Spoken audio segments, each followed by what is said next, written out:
Acum am luat un microcontactor cu 3 pini, da? O să ai aici două moduri, exact cum ți-am explicat. Ăsta e cu soclu cu tot.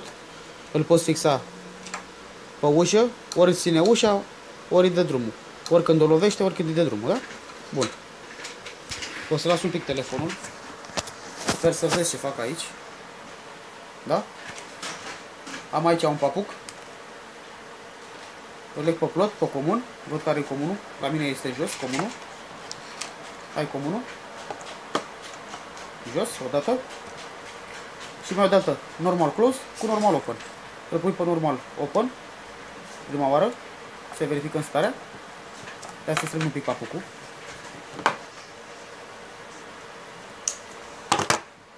Bun.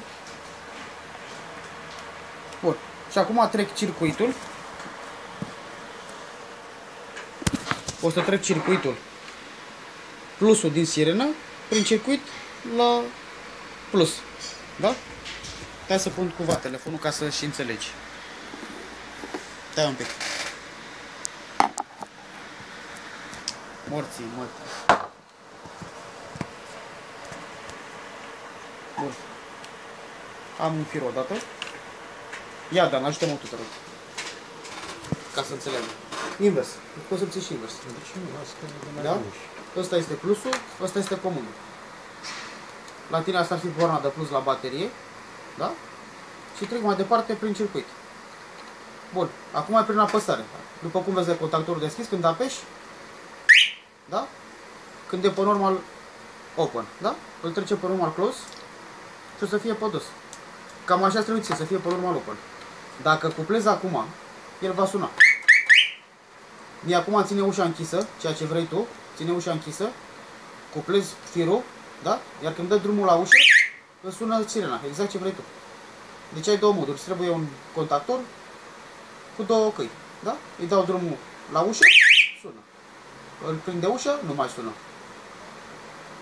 Da? Simplu. Deci tu trebuie decât să faci să treci, ai plusul, ca să fiu sincer cu tine. Eu am aici o sursă, ți-am zis. Ăsta e borna de plus la baterie, ăsta e minus. Ai sirena. Stai. Ai sirena, da? Plus minus. Minusul de la baterie cu minusul de la sirenă. Legi pe borna de la baterie. Da? Odată. Plusul îl treci prin microcontactor. E un montaj simplisim. Îi treci comunul. Odată. Și cu celălalt fir te duci la plusul la baterie. Îl ținem că sună. Legăm pe plusul la baterie. Bine, izolezi firele sau îi pui cu termocraft, termoizolator. Acum ține ușa, da? Asta e ușa, deci este ușa mea. Îi dau drumul la ușă, sună. Apăs, nu mai sună. Asta e tot.